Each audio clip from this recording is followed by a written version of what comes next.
Let's do some practice matches with the adaptable style with Victoria in the Tour 7 of Tennis Clash, a sports game made by Wi-Fi Studios.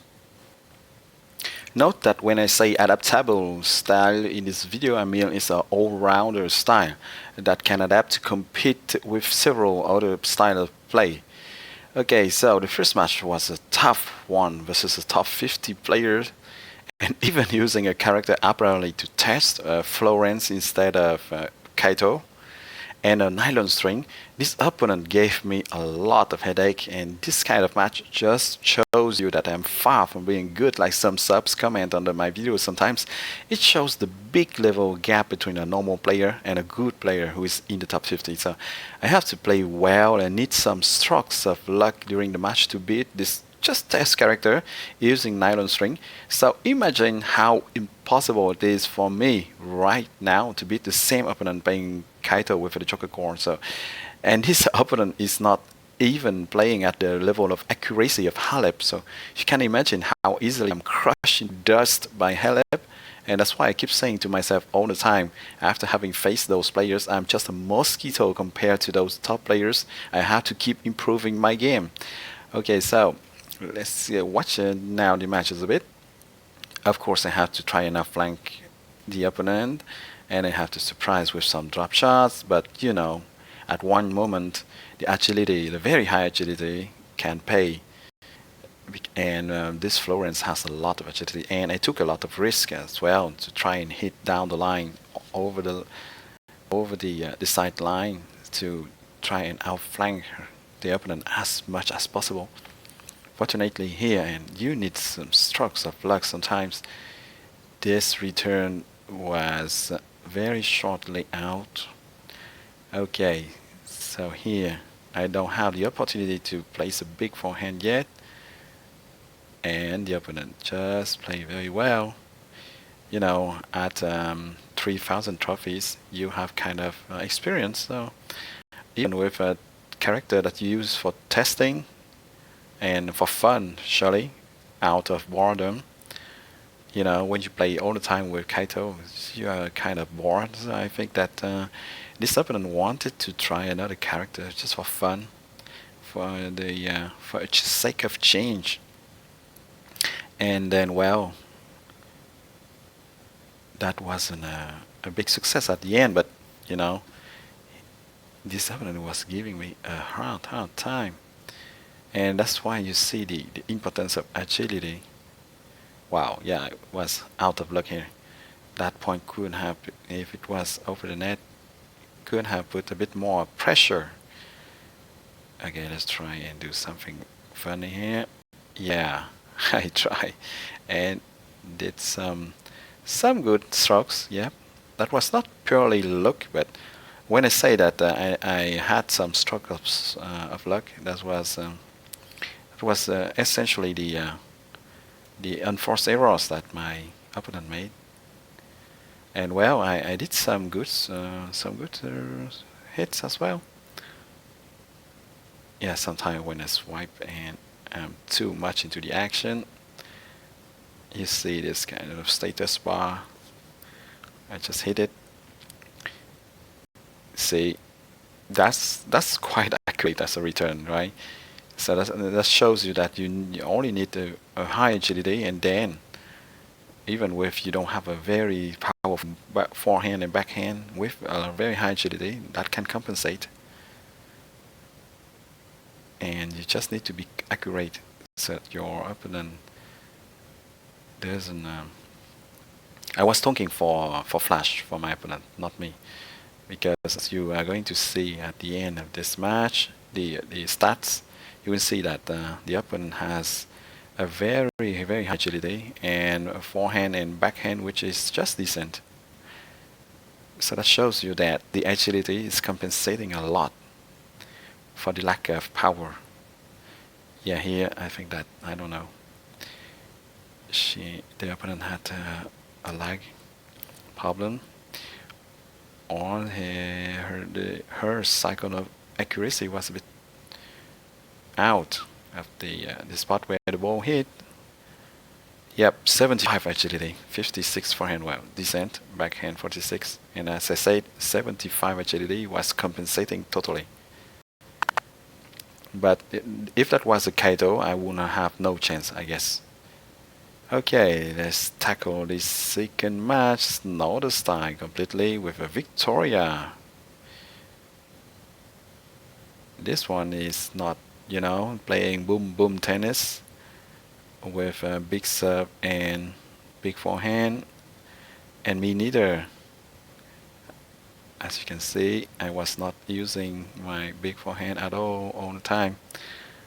I was trying, as I said, from some days I am trying to alternate a lot in terms of power between powerful hits with my forehand, of course, my backhand being not very powerful. It's just to counter and with soft hits and drop shots, etc. So it requires a bit more finesse. Sometimes it doesn't work. Sometimes it will work very well. It depends on the form, actually, on your form, on the day where I play and where everything. Yeah, no. Sometimes it's like that. Everything is working really well. I can feel it. I have this feeling that my fingers are doing a good job at swiping. And sometimes it's just they just suck. I mean, they give very weird result. I don't know why. Maybe I should take care of the soap. I know. I'm washing my hands a bit. Yeah, with a different soap. So maybe it's a soap that gives another hey another kind of moisture.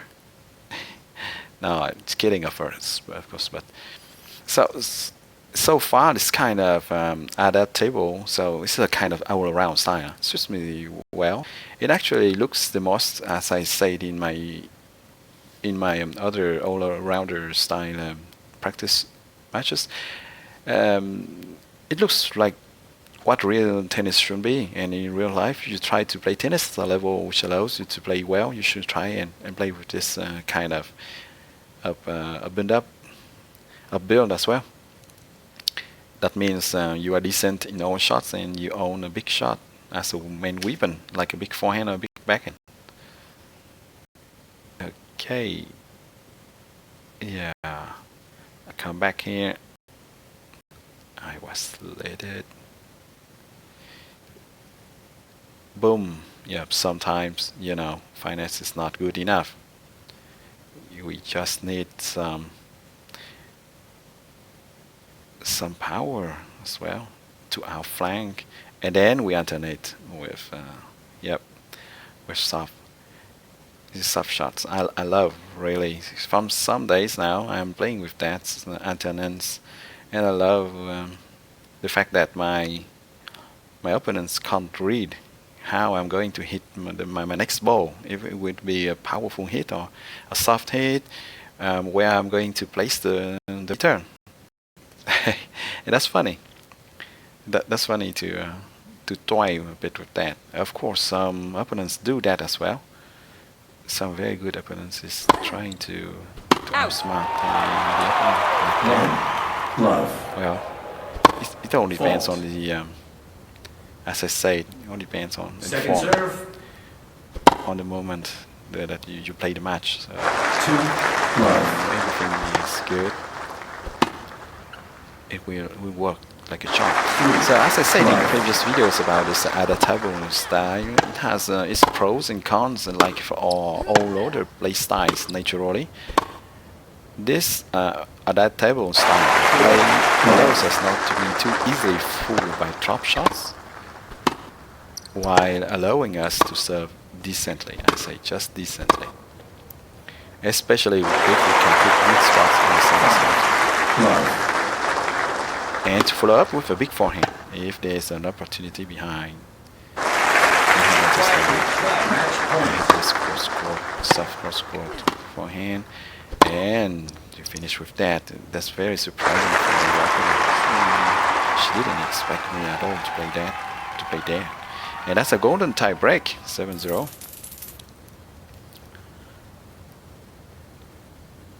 So the weaker big backhand, the weaker compared to your big forehand, is nevertheless enough to hit a decent return when the opponent hits on your backhand. So your backhand return will not be too weak, and it will not, commit too easily an enforced error. So let's discover the next match. Okay, Iceman Knight 25 playing a Kaito with a Choco Chord. It's my nightmare, really. Well, if I'm lucky, this Kaito will not have too much agility. But if I'm unlucky, like facing Halep, for instance, well, you know, when there's too much agility, you can't do much. Really, right now I can't do much, especially with that adaptable style, which doesn't give me a lot of agility. I can't move. I can move better than if I was playing with the power serve and big forehands profile, of course, but it doesn't. I have really to anticipate a lot with that style to try and read the pattern, the behavior pattern of the opponent to see a bit how where he likes to hit, etc. To anticipate on the return, for instance, but you know, that will be easier with if I play with the aggressive baseliner style with low serve. That gives me almost 60 of agility in the lineup, but you know, I don't have a good serve with the aggressive baseliner style with low serve, so I don't like that much. So right now, sometimes I replay again with the aggressive baseliner style, the simple one with low serve, but it's I I don't find that much fun compared to this one, to this kind of all-rounder style. So because this adaptable style is specifically an all-around style, you have no real advantage over your opponent except for the forehand, which can be competitive, and which should be your main weapon in this play, in this style of play. So your serve needs to be well placed to be effective. Otherwise, it will be countered very easily by the opponent. Above all, if this opponent has very high agility and a good forehand or backhand, and more often than not, even with a decent forehand or backhand, not a good one or not a powerful one, with a very high agility, he or she could counter that easily. So you will not be very quick to move on the court, but you will not be too slow anymore. And your backhand is there to counter a bit better than if it was too weak, like under 20 of attributes. Okay, and okay, Kaito. In this match, I'm playing with the nylon string for a change. Well, I think that I have tried recently, to alternate a bit between the strings, and no, very honestly, my win ratio doesn't change a lot with or without string, really. Well, it depends, of course, on your opponent. But if my opponent has really a high number of trophies or very high stats, of course, I'm not going to play with a nylon string. But if I play with the nylon string versus a player who is, I would say, I won't qualify of having normal standard stats, not too high, or a normal trophies of a number, even if the number of trophies, the total number of trophies doesn't mean anything. Some players could have very high stats and have a very low, and they dump trophies on purpose. And well, that the Nylon String still performs quite well. It's just that I can't have a critical hit, so I can't have the tier 1 long cache neither. But if you anticipate quite enough and you hit accurately, you really don't need any better string, even not the swallow body. So with that soft backhand and just decent serve and agility, you really need especially if you play against a tough opponent. You should take a better string than just a nylon string, if possible, of course, if you have some gems or if you have some good strings already.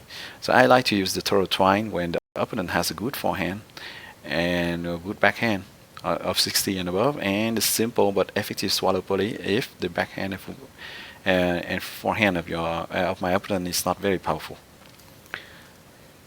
Under 58. Well, I would say that this adaptable style works above all versus players who don't have very high agility and insist on that. When you play this style of play versus very high agility, well, often the problem is that most of the time the opponents who have a lot of agility, generally they are in the top 50 and they have a lot experience, you know, in addition. So it's a bit hard because they have both very high agility and very high experience. So plus, of course, some players have natural talent, and you can't do nothing about that. They're just very skilled, so you can't fight about that. If you don't have the talent, the natural talent, which is my case, well, you just have to work hard to try and make a lot of matches, which is called training, and well, to try and compensate with experience. That's a bit like I would say I would make a parallel.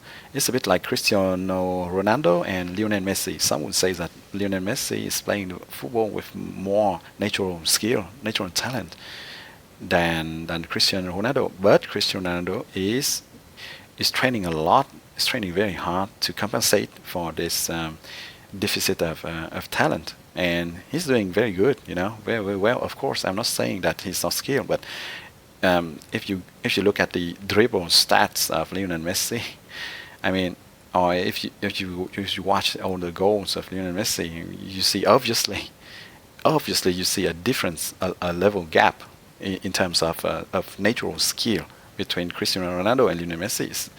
Whoever whoever footballer you support, whether you support Cristiano or Lionel, you must yeah. I think that you don't have any choice than saying that well, Cristiano Ronaldo is compensating with hard work, and it's fine.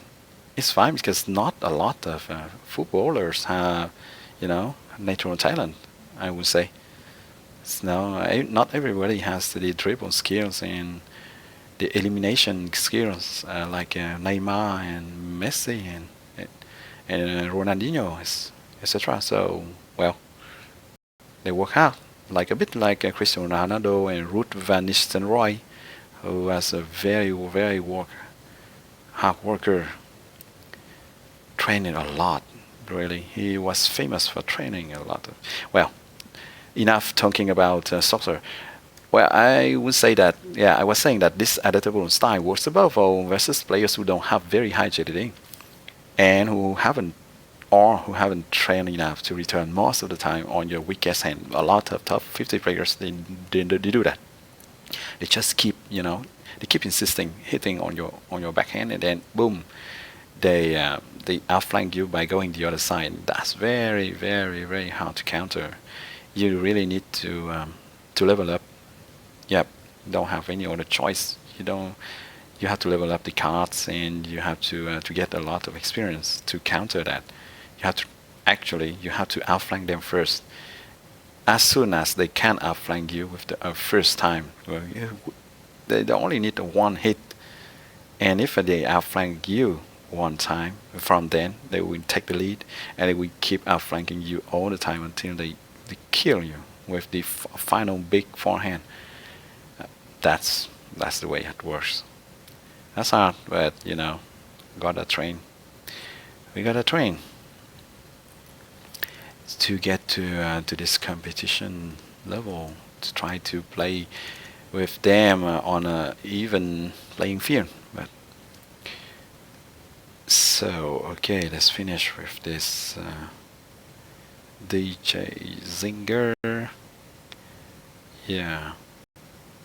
Well, generally I don't have a lot of problems countering the other Victorias. 58, HDD 62, 60, and the 2020 Twine, which is a good string. Okay. Well, this is my lineup. I hope you enjoy watching me have some practice matches with the adaptable styles, a kind of all-rounder style. Don't forget to subscribe to the channel Gameplay 365 to stay tuned for new videos of Tennis Clash. Thank you a lot for your support, and see you soon on Gameplay 365. Bye bye.